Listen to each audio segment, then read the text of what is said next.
வந்திருக்கக்கூடிய அனைவருக்கும் வணக்கம். அதாவது இனிமேல் முதல்ல பேசிடணும் நான். ஏன்னா ஒரு டைரக்டர் வந்து என்கிட்ட என்ன கேட்டாருன்னாங்க, கான்ஃபரன்ஸில் அந்த ரூமில் உட்காந்துட்டு என்னெல்லாம் பேசலாம் அப்படின்னு கேட்டாப்புல. அப்போ நான் ஒரு 4-5 பாயிண்ட்டை சொன்னேன், அதை பூரா பேசிட்டாங்க. இப்போ நான் என்ன பேசுகிறது, எல்லாரும் ஆளுக்கு ஒரு பாயிண்ட்டு. ஜனா நீ இதை செய்ய நான் நினைக்கல. ரொம்ப சந்தோஷமாக இருக்குது, ரொம்ப மகிழ்ச்சியாக இருக்குது. முதல்ல நான் நன்றி சொல்லிக்கிறேன், அதுக்கப்புறம் இந்த படத்தை பற்றின எக்ஸ்பீரியன்ஸை நான் ஷேர் பண்ணுறேன். வெயிலோன் என்டர்டெயின்மெண்ட், கோகுல் பினாய், என்னுடைய நண்பர் விக்னேஸ்வரன், விஜய் கந்தசாமி, இவங்க 3 பேருக்குமே வந்து ரொம்ப பெரிய நன்றிகள். ஏன்னா நாங்கள்லாம் ஆரம்ப காலத்துலேருந்து பண்ணையாரும் பத்மினியும் 2013 அப்போ இருந்து ரொம்ப க்ளோஸ் ஃப்ரெண்ட்ஸ். அதுக்கு முன்னாடி ஷார்ட் ஃபிலிம் காலத்துலேருந்து ரொம்ப நண்பர்கள் நாங்கள். அதுக்கப்புறம் வேரூஸ் ப்ரொடக்ஷன், ஷேக் முஜீப் சார், சஞ்சய் சங்கர் சார், அவங்களுக்கும் ரொம்ப நன்றிகள். இந்த படத்தில் எனக்கு வாய்ப்பு கொடுத்த இயக்குனர் ராமச்சந்திரன் அவர்களுக்கு ரொம்ப ரொம்ப ரொம்ப நன்றி. ராக் ராம்ஸ் அப்படி தான் நாங்கள் அவரை கூப்பிடுவோம். அவர் வந்து ஒரு பயங்கரமான ஒரு ட்ராவல் ஃப்ரீக். பைக் எடுத்துக்கிட்டு ஹெல்மெட்டை மாட்டிட்டு கிளம்பிடுவார். ஒரு ரைடர், ஒரு ட்ராவல் ரைடர். ஏன்னா அவரால் மட்டும் தான் இந்த மாதிரியான லொக்கேஷன்லாம் கண்டுபிடிக்க முடியும். அந்த லொக்கேஷன் எப்படி இருக்குன்னா, அந்த தங்கின இடத்துலேருந்து ஒரு 2 மணி நேரம் நம்ம ட்ராவல் பண்ணி போகணும். அதாவது இந்த 4 வீல் டிரைவ் வண்டிகள் மட்டும்தான் அங்கே போக முடியும். ஜீப்பு இல்லை இந்த ஃபார்ச்சுனர் மாதிரியான கார்கள் மட்டும்தான் அங்கே போகும். நார்மலான வண்டியில் போக முடியாது, ரிவர்ஸில் வந்துடுவோம். அங்கே 2 மணி நேரம் ட்ராவல் பண்ணி போனதுக்கப்புறம் அங்கேருந்து ஒரு 2 கிலோமீட்டர் நம்ம நடக்கணும். நடந்து போனோம்னா உள்ளே வெயிலே உழுகாது. ஒரு 8 மணி 8:30 கொண்டு போய் இறக்கிடுவாங்க. வெயிலே உழுகாது. அந்தளவுக்கு கும் இருட்டு காடு அது. அந்த காட்டை அதில் ஒரு 2 மணி நேரம் கடந்து அதை தாண்டி போனோம்னா ஒரு பெரிய பள்ளத்தாக்கு வரும். அங்கே வந்து ஓப்பனாக இருக்கும், சுள்ளுன்னு வெயில் அடிக்கும். அங்கே தான் வந்து கிட்டத்தட்ட ஒரு 24 நாள் ஷூட் பண்ணுறோம். ஆக்சுவலாக அந்த ஃபாரஸ்ட் ஆஃபீஸில் எங்கள் கூட வந்தாங்க. எங்களுக்கு பர்மிஷன் வாங்கி ப்ராப்பராக போகும்போது இப்போ கூட ஆளுங்க வருவாங்க இல்லையா, அவங்க சொன்னாங்க, எங்களுக்கே இப்படி ஒரு இடம் இருக்கிறது தெரியாது, இது எப்படி இவர் கண்டுபிடிச்சாப்புல.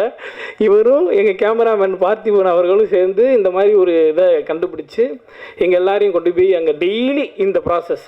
நாங்கள் காலைல 5 மணிக்கு எந்திரிக்கோம். ஏற்காடில் காலைல 5 மணிக்கு எந்திரிச்சா எப்படி இருக்குன்னு யோசிச்சு பாருங்கள். 5 மணிக்கு எந்திரிச்சு சுடுதண்ணியில் குளிச்சுட்டு எல்லாம் வண்டியில் ஏறி போய் அங்கே இறங்கி இதை டெய்லி இதை பண்ணணும். 5 மணிக்கெலாம் மறுபடியும் வந்து பேக்கப் ஆயிரும். ஏன்னா லைட் போயிடும் ரொம்ப சீக்கிரமாக. லைட் சில நாள் 4 மணிக்கெலாம் லைட் போனது உண்டு. மறுபடியும் கீழே வரணும். இதில் வந்து ரொம்ப நான் நன்றி சொல்கிறது வந்து தயாரிப்பாளருக்கு தான். ஏன்னா ரொம்ப கஷ்டம். மொத்தமே ஒரு மினிமம் குரூ தான் உள்ளே போகிறதுக்கு ஃபாரஸ்ட்டில் அலோவ் பண்ணுவாங்க. நம்ம நிறைய பேர் எடுத்துகிட்டு போக முடியாது. சின்ன படம்ன்ற மாதிரி சொன்னாங்க. ஆனால் இந்த படம் எடுக்கிற டைமில் உண்மையிலே இதுக்கு போட்ட எஃபர்ட்டில் ஒரு 2 படம் எடுத்துடலாம். அவ்வளோ ஒரு மேன் பவர், அவ்வளோ ஒரு எஃபர்ட்டு, அவ்வளோ ஒரு மெனக்கடல் வேணும் இதுக்கு. உள்ளே போய் இறங்கிட்டோம்னா முடிஞ்சு. பிக் பாஸ் வீடு தான். நெட்வொர்க் இருக்காது, மனித தொலைத்தொடர்புமே இருக்காது, எதுவுமே இருக்காது. ஒரே என்டர்டெயின்மெண்ட், சாப்பாடு மட்டும்தான். அந்த சாப்பாடை கரெக்டாக கொண்டு வந்து சேர்த்தாங்க. காலையில் 8:30 மணி டிஃபன்லேருந்து மதியம் லஞ்சு, ஈவினிங் சமோசா, காப்பி, அதான் ஸ்நாக்ஸு, அப்புறம் மறுபடியும் நைட்டு டின்னர். இது எல்லாத்தையும் கரெக்டான டைமில் ஒரு நாள் கூட பிசுரடிக்கலை. நம்ம இங்கே அவுட்டோர் ஷூட் போகும்போது சில நேரங்களில் உணவு தாமதம் ஆகும். அது வந்து ஒன்றும் செய்ய முடியாது, இயற்கையான விஷயம் தான். ஆனால் அங்கே மலையில் சரி இவ்வளோ தூரம் அவங்க கஷ்டப்படுறாங்க, இது எல்லாத்தையுமே நம்ம கரெக்டாக கொண்டு போய் சேர்த்துடணும்னு சொல்லி எல்லாரையுமே வந்து அவ்வளோ கம்ஃபர்ட்டாக பார்த்துக்கிட்டாங்க ப்ரொடியூசர்ஸ். அவங்களுக்கு ரொம்ப பெரிய நன்றிகள். டைரக்டர் சார் வந்து நான் வந்து இந்த கதையை ஃபஸ்ட்டு ஃபுல்லாக சொல்லி முடிச்சிட்டாங்க. சொல்லி முடித்த உடனே எனக்கு வந்து அந்த 5 நண்பர்களில் ஒரு கேரக்டர் தான் நம்ம பண்ண போகிறோம் அப்படின்னு நான் நினச்சிக்கிட்டு இருந்தேன். அப்போ எனக்கு ஒரு கேரக்டர் மேலே ஆசை இருந்துச்சு.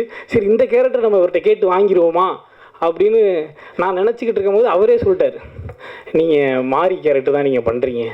தலைவரே என்ன சொல்கிறீங்க, உண்மையிலேவா? ஆமாம். எனக்கு பயங்கர சந்தோஷமாச்சு. ஏன்னா எனக்கு ரொம்ப நாளாக ஒரு ஆசை இருந்துக்கிட்டு இருக்குது. நம்ம எல்லா விதமான கேரக்டரும் பண்ணணும். இன்றைக்கி நம்ம காமெடி ஆக்டராக நடிக்கிறோம், நல்லபடியாக போயிட்டுருக்கு. அதில் அடுத்தடுத்து வாய்ப்புகள் வந்துட்டுருக்கு. அதோடு சேர்த்து எல்லா விதமான கேரக்டர் பண்ணணும்னு எனக்கு ரொம்ப ஆசை இருந்துச்சு.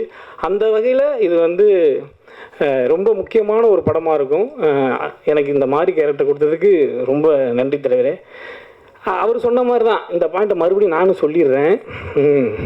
அதாவது இது வந்து நீங்கள் இது வரைக்கும் பார்க்காத படம், இது வந்து ஒரு டிஃப்ரெண்ட்டான படம், இது வந்து புதுசாக ட்ரை பண்ணியிருக்கோம் அப்படிலாம் இல்லவே இல்லை. ஏன்னா ஆடியன்ஸ் வந்து பயங்கர ப்ரில்லியன்ட்டு. எல்லா படமும் பார்த்துருக்காங்க, உலக சினிமாக்கள் பார்த்துருக்காங்க, எல்லா விதமான படங்களும் அவங்களுக்கு தெரியும், எல்லா விதமான ஜானரும் தெரியும். ஆல்ரெடி நீங்கள் இந்த மாதிரி நிறைய படங்கள் பார்த்துருக்கலாம். ஆனால் அதையும் தாண்டி எப்படி ட்ரெய்லர் வந்து உங்கள் எல்லாரையுமே இம்ப்ரெஸ் பண்ணி நிறைய பாசிட்டிவ் கமெண்ட்ஸ் நீங்கள் ட்ரெய்லரில் கொடுத்துருக்கீங்க. ட்ரெய்லர் பார்த்துட்டு எல்லாருமே பாராட்டியிருக்கீங்க. நிச்சயமாக அதை வந்து கண்டிப்பாக படமும் அந்த ஒரு பாசிட்டிவான ஃபீல் உங்களுக்கு கொடுக்கும், ஒரு நல்ல எக்ஸ்பீரியன்ஸை இந்த படம் கொடுக்கும்.